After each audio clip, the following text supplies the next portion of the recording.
Salutations voyageurs, salutations voyageuses, et bienvenue sur le voyage compté.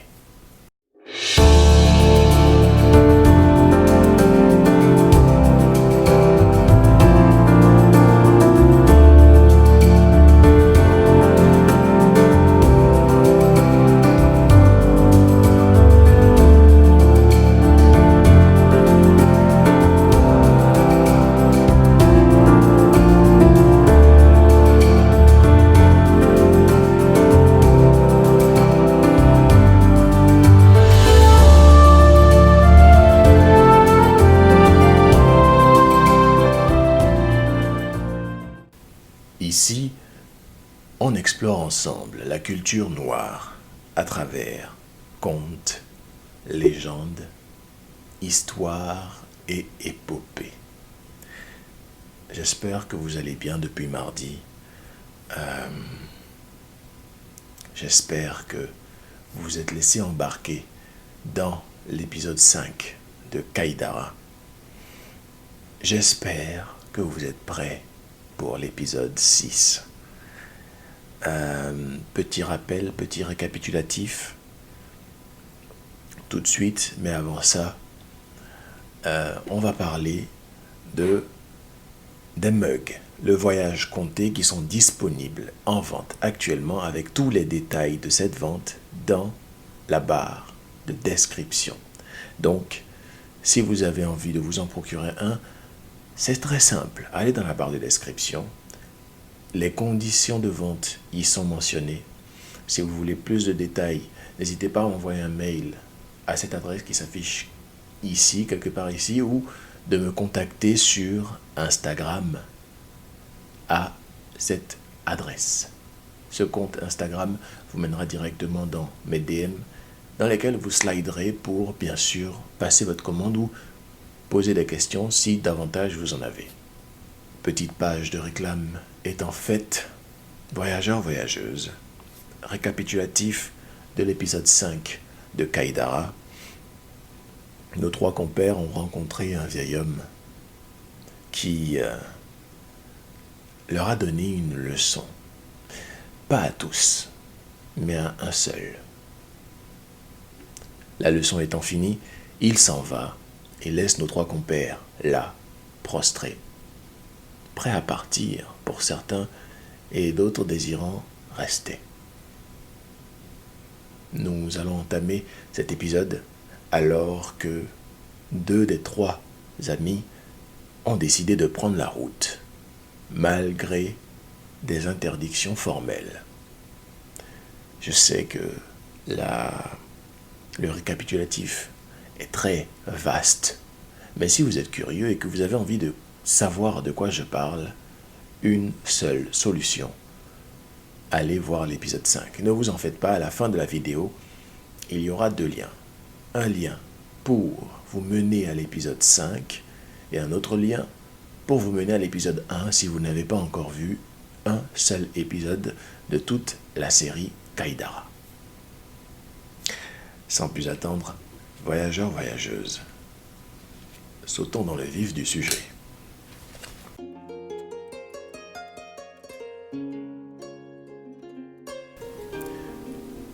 Amtudo et Dembourou chargèrent leurs 6 bœufs. Ils partirent au moment où, au couchant, le soleil se trouvait à hauteur du front. Amadi resta seul sous les grands fromagers aux feuilles si serrées que ni la pluie ni la lumière ne pouvaient les transpercer. Quelques instants après le départ de ses amis, Amadi vit une file d'hommes portant des perches, des lianes et des bottes de chaume sortir du village et se diriger vers lui. Celui qui semblait être leur chef lui demanda avec une visible inquiétude: « Où sont passés tes compagnons et leurs animaux ?»« Ils ont pris cette route. Ils sont partis comme ils étaient venus, » répondit Amadi. « Malheur à ceux qui entreprennent un voyage par un après-midi d'hivernage, surtout au premier jour de la saison. Cette nuit, le ciel laissera ses vannes grandement ouvertes, un déluge tombera sur la terre, les vents seront débridés, le tonnerre grondera, il effarouchera carnassiers et fauves qui fuiront leurs antres et repères pour chercher refuge ailleurs. Quant à toi, le roi Nana Kodo, le village interdit, nous charge de venir te construire un abri pour te garantir de la pluie calamiteuse qui tombera cette nuit sur toute la terre. Sur une étendue de 3 mois de marche, d'un chameau adulte bien dressé à la course. En un rien de temps, les habitants de Nanakodo construisirent une grande case en chaume solidement tressée et confortablement aménagée. Ils souhaitèrent la paix à Amadi et s'en retournèrent à leur village comme ils étaient venus. Amadi trouva dans la case tout ce dont il pouvait avoir besoin pour une nuit qui s'annonçait humide et agitée. À l'heure où le soleil approchait du zénith, Bailo Kamu, le forgeron du ciel, chevaucha son étalon aérien, une masse de légers nuages. Il gagna sa forge, située dans un nuage plus épais, édifié entre terre et ciel, sur une base horizontale colorée en noir. Et là, Bailo Kamu se mit à actionner les soufflets de sa forge. Au fur et à mesure que le foyer s'allumait, la chaleur devenait plus accablante sur la terre. Hommes et animaux transpiraient et s'énervaient. Les nuages serviteurs parcoururent l'espace pour aller à la fontaine céleste. Ils puisèrent beaucoup d'eau et s'engorgèrent pleinement. Ce sont les nuages ivres d'eau qui se mettront à uriner et à vomir sur la terre pour la punir de ses fautes cachées. Bailo Kamu se mit au travail. La masse cognant sur l'enclume faisait jaillir des étincelles. Amadi observa des éclairs de 6 sortes dont les lueurs l'atteignirent avant les pluies. Il y avait ceux qui répandaient de la chaleur et ceux qui se ramifiaient comme les branches d'un immense caïcédra descendant jusqu'au sol. Il en discerna d'autres entravés entre 2 nuages, comme un réseau de sentiers brisés dans une vaste plaine. Amadi fut émerveillé par des éclairs phosphorescents. On aurait dit des grains d'un collier mystérieux d'une force sublime, égrenant distraitement entre ciel et terre. Si les éclairs étalés en un grand tapis blanc l'avaient ébloui, jamais il n'oublierait l'éclat subit de la boule de feu qui lui apparut comme pour illuminer son esprit. Après ce beau spectacle de lumière variée, l'orage éclata. Le ciel attaqua la terre de tous côtés par ses poussées de vent, ses trompes d'eau, ses artilleries de foudre. Amadi n'eut qu'à fermer la porte de sa case pour ne rien sentir. Il dormit comme un homme sans reproche, un fils béni par ses 2 procréateurs. Pour lui, la nuit fut plus que douce, elle fut suave. Il n'en fut pas de même pour Amtudo et Demburu. De leur existence entière, ils n'avaient subi autant de supplices physiques et de tortures morales. Au moment où ils quittaient Nanakodo, le vent d'ouest avait quelque peu fraîchi. Mais dès qu'ils perdirent de vue le village, une main mystérieuse délia les pieds du vent de l'entrave qui les retenait. L'air libéré commença par murmurer aux arbres des bosquets. Il caressa doucement leurs feuilles, ses 1000 oreilles que tendaient les branches pour mieux entendre Zéphyr fredonner. Brusquement, le diable éperonna l'air qui se cabra. Il ouvrit les 3 portes de ses garnisons. Celle du levant libéra Typhon, celle du ponant céda la voix à Trombe, et enfin celle du centre dit à Tornade, sors et attaque. Ces 3 vents se mêlèrent, se mirent à bruire, à mugir et à tournoyer à une vitesse vertigineuse. Ils s'engouffrèrent partout, ils soulevèrent ce qui était léger et escaladèrent ce qui était lourd et haut. Finalement, Cyclone accoucha de bourrasque. Ce fils violent arracha les arbres et brisa les aiguilles des montagnes escarpées. Alors, Tornade commença et Rafale déclencha ses décharges rapides et successives. La terre sembla monter vers le ciel qui descendait bien bas à sa rencontre. Entre les 2 grands espaces, hommes, bêtes et objets étaient comme fêtus sur une mer en furie. Les bœufs de Amtudo et d'Emburu passait toute la nuit à rouler de bas en haut et de haut en bas entre ravins, talus et monticules. Et les deux hommes, tels des plumes, étaient enlevés et projetés contre 1000 obstacles blessants. La foudre tomba dans un bois où un couple de lions avait son antre. Le mâle tué net. La femelle s'élança à l'aventure. Elle tomba sur les deux hommes qui roulaient en tonneau, poussés par les vents. Croyant avoir affaire au meurtrier de son mâle, elle se jeta sur le premier qui se trouvait à portée de ses pattes. Elle lui tordit le cou, lui laboura le ventre et lui dévida les intestins. C'était le pauvre Demburu. Il mourut en criant « Oh, voyage d'après-midi d'hivernage! C'est vrai qu'il ne fallait pas! Amadi, où es-tu » Dès que Demburu eut rendu l'âme, la tourmente cessa, comme par enchantement. Le soleil se leva, radieux, et Amtudo put récupérer les 6 bœufs de la caravane. Les charges d'or étaient intactes. Il s'assit sur une pierre et se mit à pleurer sur le corps de son compagnon.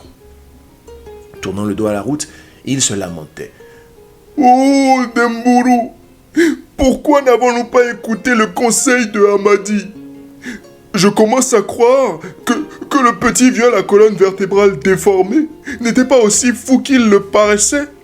Mais nous étions des imbéciles. Seul Amadi a compris, il a gagné sur nous. Si seulement Amadi était là, il m'aiderait à inhumer notre ami commun. Il hériterait de son or, car je me contenterai désormais de mes 3 charges. » Amadi, qui venait d'atteindre ce lieu, avait tout entendu. Il dit « Oh Amtudo, me voici prêt à enterrer avec toi Demburu et aussi à t'abandonner l'héritage. Mon bâton me suffit. » Amtudo s'élança vers Amadi et posa sa tête contre sa poitrine. Il gémit comme un gamin corrigé. Amadi conta à son ami comment les habitants de Nanakodo étaient venus juste avant la tornade lui construire un abri et comment après une bonne nuit ils s'étaient mis en route sans ennui. Les 2 compagnons enterrèrent le cadavre de Demburu et Amadi hérita des 3 bœufs laissés par le défunt, après quoi ils continuèrent leur route. Vers le soir, nos 2 amis arrivèrent à un bras du fleuve appelé Saldu Kirol, embranchement de la limite. Un passeur se tenait dans une pirogue taillée d'une pièce dans un tronc énorme. « Ton fils d'Adam qui vient de la rive où nous nous trouvons doit nécessairement utiliser cette pirogue et acquitter un péage. Quant aux bêtes de somme, il n'y a pour elles aucun interdit. Elles peuvent traverser par leurs propres moyens. Elles ne risquent rien. » Amtudo s'énerva. Il demanda « Combien dois-je payer ?» Le passeur sortit une petite mesure de sa besace. « Une fois le plein de cette mesure en poudre, farine ou grain de la matière que tu transportes. »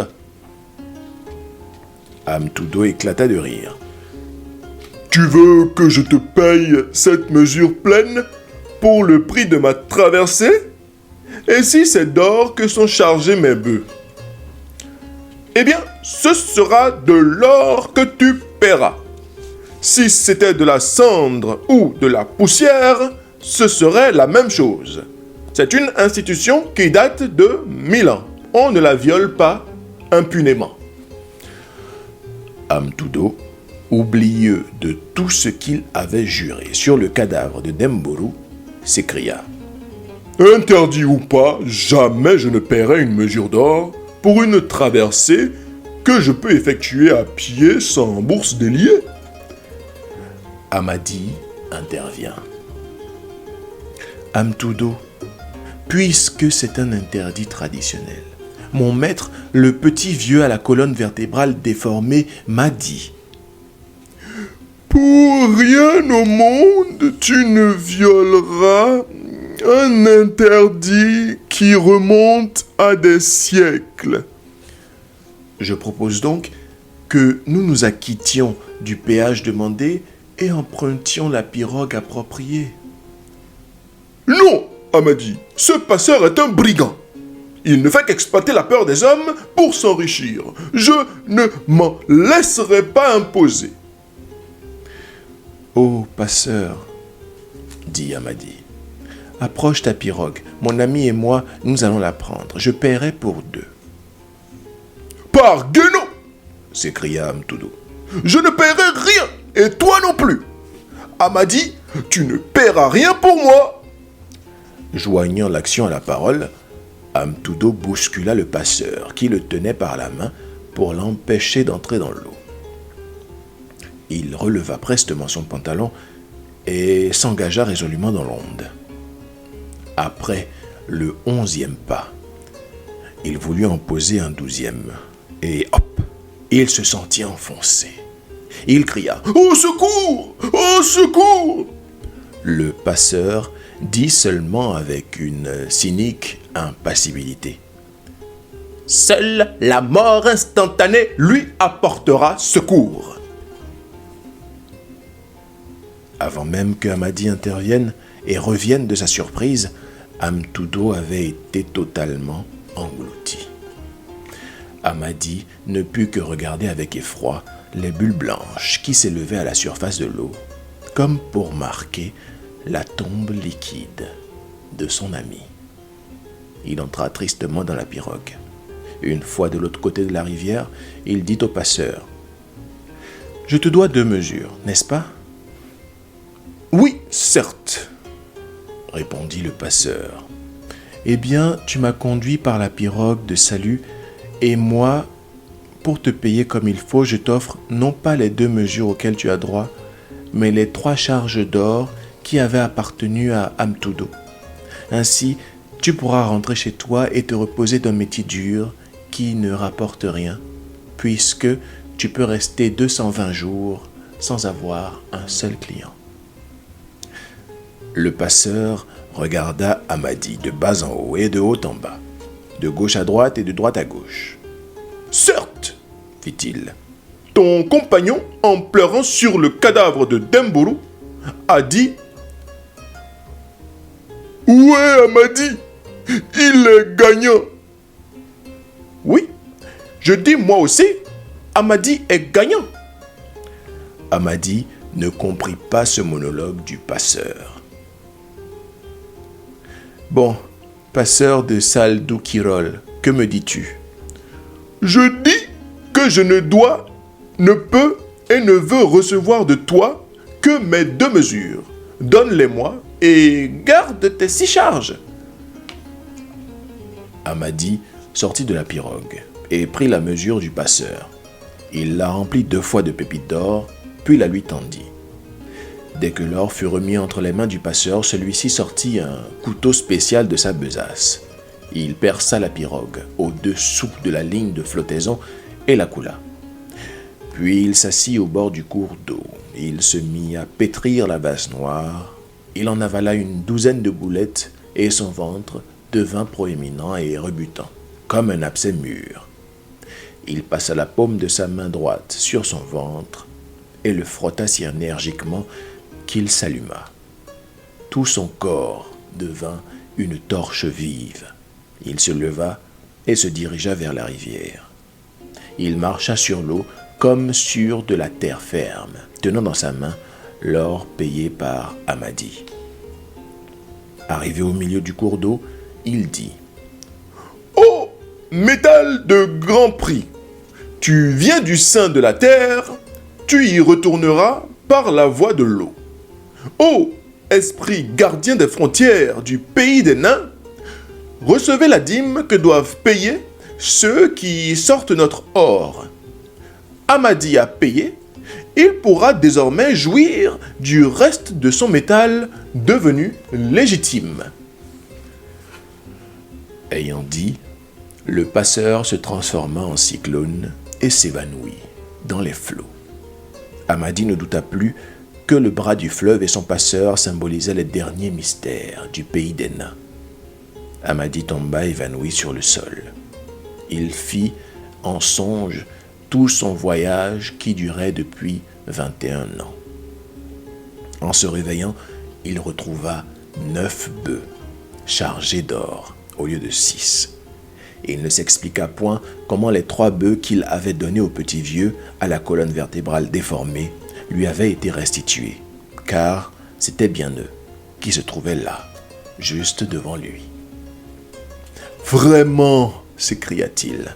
« J'ai croisé sur mon chemin le chanceux Mbelkou et mes compagnons ont eu rendez-vous avec Nyakou le guignard. » Il s'aperçut alors qu'il avait été miraculeusement transporté à une très courte étape de son village. La bonne tradition veut qu'après un long voyage, celui qui en revient n'entre pas en plein jour au logis.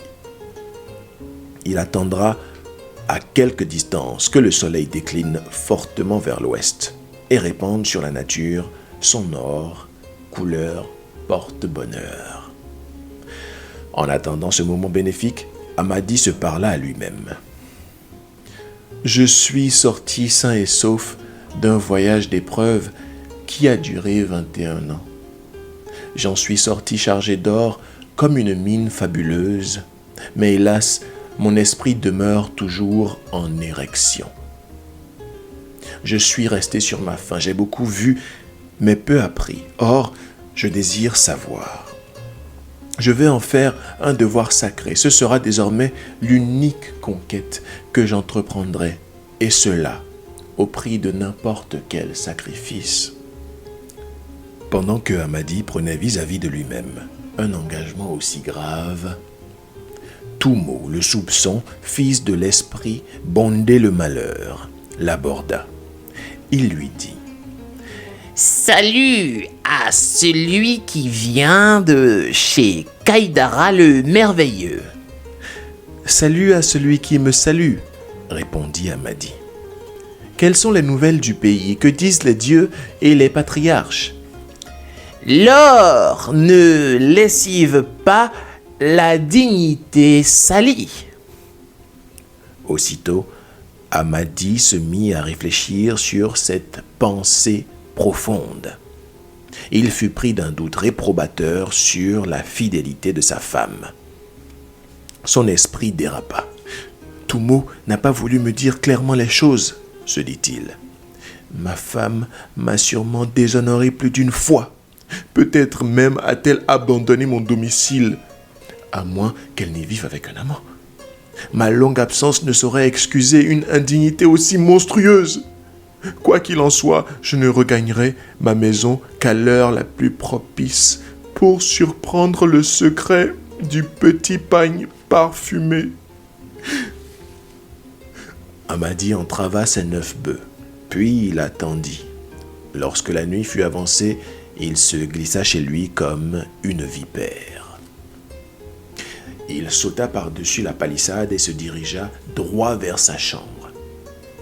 Il aperçut un filet de lumière qui clignotait. C'était la lampe dont la flamme qui avait bu toute l'huile tirait la langue par intermittence pour lécher les dernières gouttes du liquide huileux dans lequel baignait la mèche. Amadi était armé d'un poignard. Il avait pris sa décision. Il tuerait sauvagement tout homme qu'il trouverait dans sa maison. Il ouvrit doucement la porte de sa chambre. Un homme était allongé sur le seuil et sa femme occupait un lit installé au fond de la pièce. Amadi eut la certitude que l'homme couché à la porte était l'amant de sa femme, celui qui le déshonorait et auquel Toumo avait fait allusion. Il dégaina son poignard et s'apprêta à frapper celui qu'il croyait être son voleur moral. Au moment d'abattre sa main sur son rival supposé, il entendit une voix lointaine qui lui parut être celle de son maître, le petit vieux à la colonne vertébrale déformée. La voix lui cria: « Soupçon !» Amadi se ressaisit. Il se souvint de la 3e leçon donnée par son maître. « Jamais tu n'agiras sur un simple soupçon. »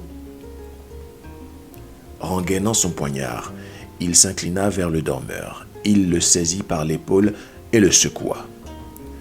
C'était un beau gars de 21 ans, solidement constitué. Il bondit comme une panthère et attrapa Amadi par le collet avec une force telle que son poignard lui tomba des mains. Amadi étouffait. Il ne savait comment desserrer l'étreinte qui l'étranglait. « Qui es-tu pour violer le domicile de mon père et oser attenter à la pudeur due à cette demeure que tous les hommes du pays ont respectée? Tu m'étrangles. Desserre, je suis Amadi. » La femme de Amadi reconnut le timbre de la voix de son mari. Elle s'écria. « Amadi, fils de Amadi, lâche-le, cet homme est ton père. » En effet, Amadi avait quitté son pays le lendemain de son mariage avec Kumburu. Mais celle-ci avait conçu un enfant dès leur premier rapport. Amadi ayant disparu, il avait été tenu pour mort. Quand sa femme accoucha, on donna à l'enfant le prénom de son père. On l'appela Amadi Amadi. Amadi, fils de Amadi. Au grand bruit que firent Amadi, sa femme et son fils, tout le quartier se réveilla et passa le reste de la nuit en liesse, car la famille Amadi était très respectée. Amadi Amadi et sa mère étaient des voisins modèles. Amadi s'écriait sans cesse. « Merci, Ogeno, tu m'as rendu plusieurs fois heureux. J'ai de l'or, j'ai un fils, j'ai une femme modèle. » Le lendemain, on fêta le retour de Amadi et la nouvelle de son retour et l'immensité de la fortune qu'il rapportait furent le sujet principal des conversations de tout le pays. Amadi construisit une demeure digne de sa fortune. Il prit à sa charge tous les indigents et les grands malades de son village. Il créa une maison de bonté pour recevoir les pauvres, voyageurs et connaisseurs en toutes choses.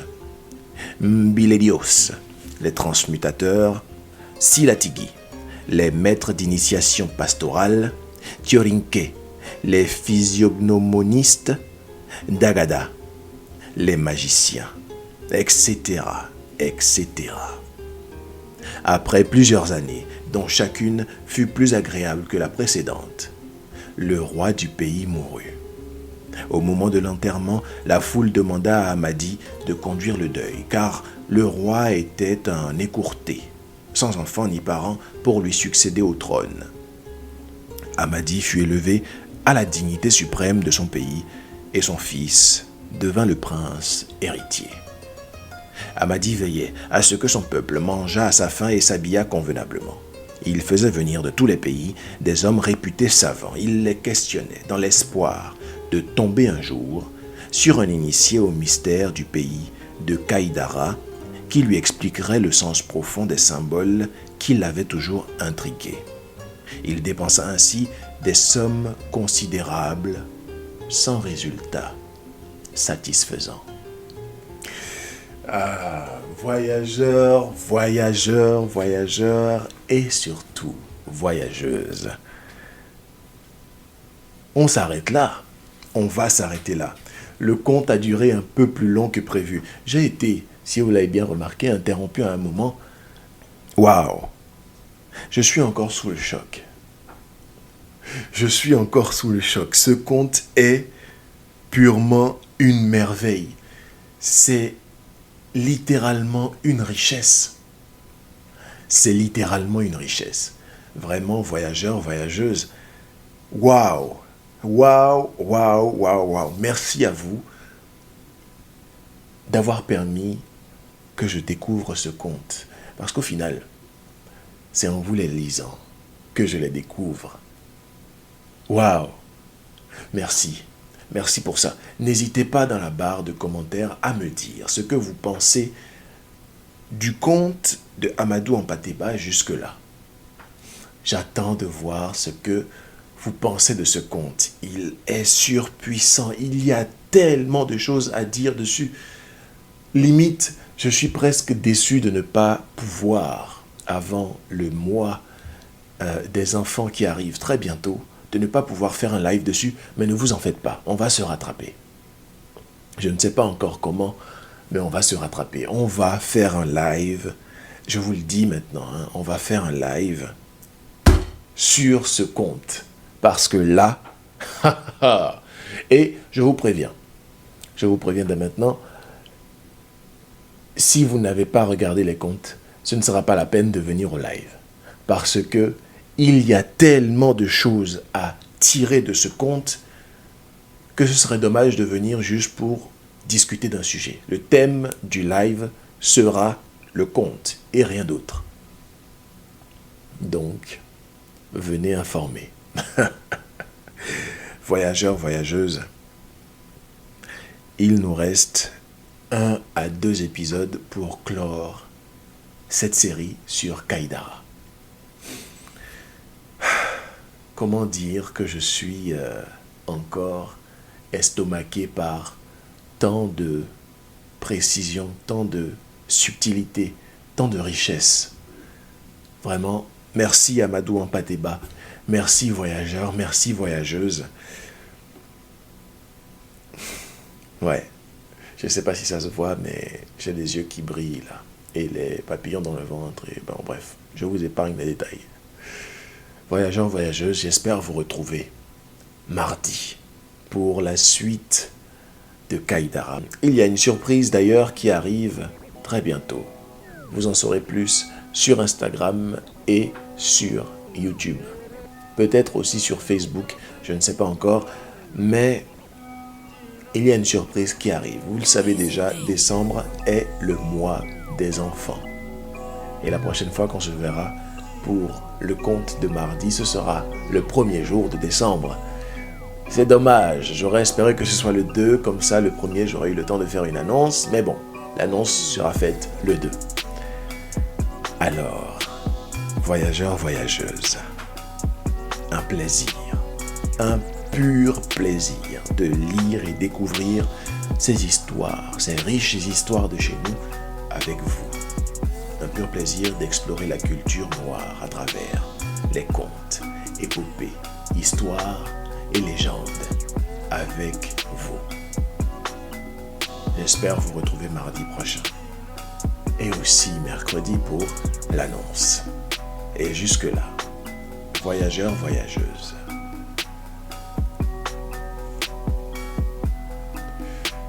bonsoir.